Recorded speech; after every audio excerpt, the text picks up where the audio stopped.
Pessoal, mais um exemplo aí. Dado o conjunto A formado por esses quatro números, vamos formar então todos os subconjuntos de A com dois elementos. Então, todos os subconjuntos de A, na verdade, são todas as possibilidades que estão aqui dentro. Ó. Ou seja, o conjunto formado por 1 e 2, ele é um subconjunto de A que tem dois elementos. Pode ser 1 com 3. Então, aí o conjunto C formado pelo 1 e 3 vai ser um subconjunto de A. Pode ser 1 e 4. Ou seja, então, o conjunto formado pelos números 1 e 4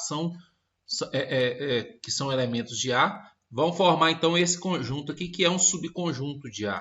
O 2 e o 3 seria um conjunto, então, formado pelos elementos 2 e 3, que estão dentro de A.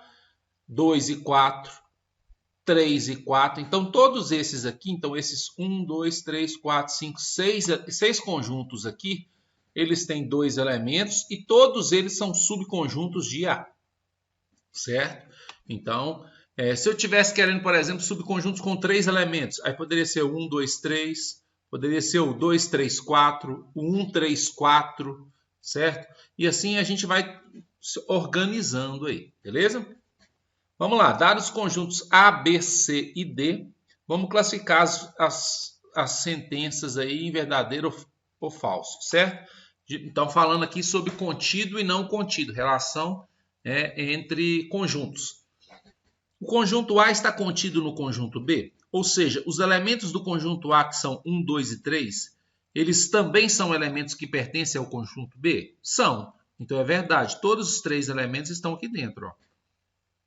O conjunto B está contido no conjunto C, ou seja, os elementos do conjunto B, que são 1, 2, 3 e 4, pertencem ao conjunto C? Não. Por exemplo, o 1 e o 2 não pertencem ao conjunto C, então isso é falso. O conjunto C está contido no conjunto D. Os elementos do conjunto C, que são 3, 4, 5, 6 e 7, pertencem ao conjunto D? Pertence aqui, ó. Então, verdadeiro. O conjunto D está contido no conjunto A, ou seja, os elementos do conjunto D, que é de 1 até 7, pertencem ao conjunto A? Não. Nem o 4, nem o 5, nem o 6, nem o 7, então é falso isso. Se um só não pertencer, já é um problema, né? Aqui está escrito de uma forma diferente, olha. Aqui eu leio D está contido em A. Aqui eu leio D contém o B. O que é o D contém o B? Quer dizer o seguinte, eu tenho que observar se todos os elementos do B estão dentro do D. Ou melhor, o conjunto D, que é esse aqui, contém todos os elementos de B, quer dizer 1, 2, 3 e 4. O conjunto D, que é esse aqui, contém todos os elementos de B, 1, 2, 3 e 4? Contém. Então, eu posso dizer que o B está contido em D, mas também posso dizer que o D contém o B. Verdadeiro, então. O C contém o A? O C contém o A?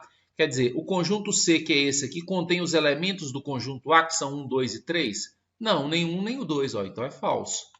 Certo? Continuando esse exemplo aí, ó. O conjunto C contém o conjunto B?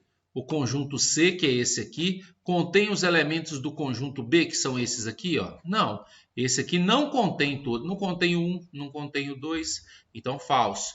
O conjunto B contém o conjunto A, ou seja, o conjunto B contém os elementos do conjunto A? Contém.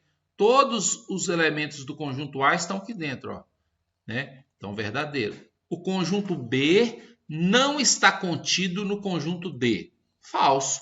Por quê? Porque todos os elementos do conjunto B estão aqui dentro. Ó. Então, falso. O conjunto C não está contido no conjunto B. Ou seja, esses elementos aqui não estão todos aqui dentro. Verdade. Né? Porque ó, o elemento 5, 6 e 7, eles não estão aqui dentro. O conjunto A não está contido em C.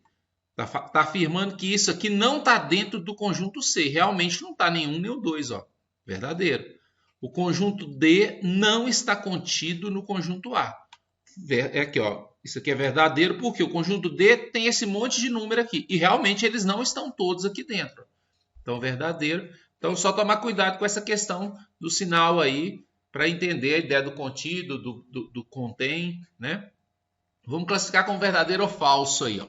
O conjunto, aqui ó, apareceu contido, então é relação entre conjuntos. Isso aqui é um conjunto, isso aqui é outro conjunto. Os elementos desse conjunto estão dentro desse conjunto aqui? Pensa aqui assim, ó, tira essa chave. O que sobra? Sobra o A e o B. O A e o B estão aqui dentro? Estão. Né? O A e B estão aqui dentro. Então, isso é verdadeiro. Ó, né? Então, verdadeiro. Os elementos desse conjunto, que são A e B, estão no segundo conjunto, que está aqui, ó, o A e o B aqui. Ó. De novo, relação entre conjuntos. Ó, o elemento desse conjunto aqui, desse primeiro conjunto, que é o A, ele está dentro desse conjunto aqui, ó. Tá ele aqui, ó. Ele está aqui dentro, então verdadeiro, certo? Aí, ó, agora a relação de pertinência. Então, agora a relação de elemento para conjunto. Então, esse elemento aqui, ó, do jeito que ele está escrito aqui, ele aparece escrito aqui dentro. Né? O elemento A com chave, ele está aqui dentro? Tá, ele aqui, ó.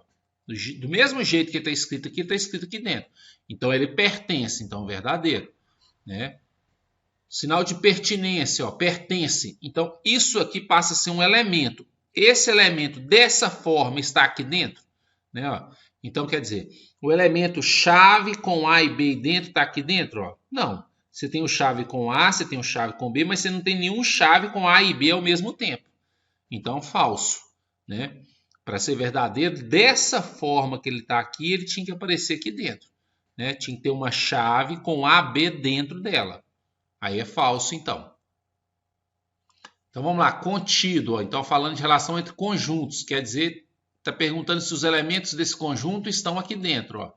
Os elementos desse conjunto são o A e o A com chave. Esses dois elementos estão aqui? Estão. Aqui está o A e aqui está o A com chave.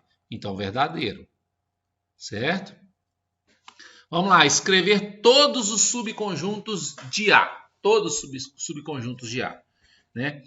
O primeiro subconjunto de qualquer conjunto é o subconjunto vazio. Né? O conjunto vazio, representado assim ou assim, ele é um subconjunto de qualquer outro conjunto. Isso aí é uma coisa que a gente tem que saber. Né? Beleza, então vamos escrever todos os subconjuntos. Então, o primeiro que tem é o conjunto vazio. Depois, conjunto unitário. Né? Conjunto unitário, ou seja, conjunto com um elemento. Pode ser o conjunto formado só com 0, conjunto formado só com 5, o conjunto formado só com 7 e o conjunto formado com 9. Então, a gente tem 4 subconjuntos com um elemento desse conjunto A. Subconjuntos com 2 elementos. Pode ser 0 com 5, o 0 com 7, o 0 com 9, o 5 com 7, o 5 com 9 e o 7 com 9. Então, a gente tem 1, 2, 3, 4, 5, 6 subconjuntos com 2 elementos. Subconjunto com 3 elementos. Pode ser 0, 5, 7, 0, 5, 9, 0, 7, 9 e 5, 7, 9. Então, são esses 4 subconjuntos com 3 elementos aí. Subconjunto com 4 elementos. O próprio conjunto.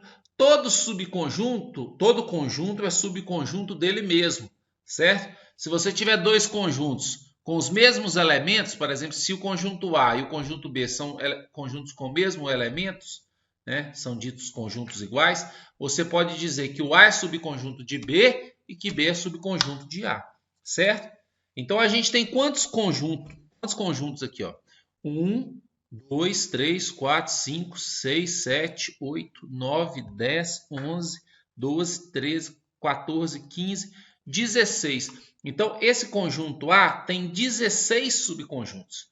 Né? Existe uma fórmula para determinar quantos subconjuntos o conjunto tem, que é dado pela fórmula 2 elevado a n, onde n é a quantidade de elementos. Então, por exemplo, o conjunto A não tem 4 elementos? O 0, o 5, o 7 e o 9. Então, a quantidade de subconjuntos do conjunto A, que é isso que a gente calculou aqui, vai ser 2 elevado a 4, né? Porque aqui são 4 e 2 elevado a 4 é igual a 16. Um conjunto com 3 elementos, por exemplo. Um conjunto com 3 elementos, ele vai ter 2 elevado ao cubo, 8 subconjuntos. E assim por diante, certo? E assim por diante, a ideia dos subconjuntos aí.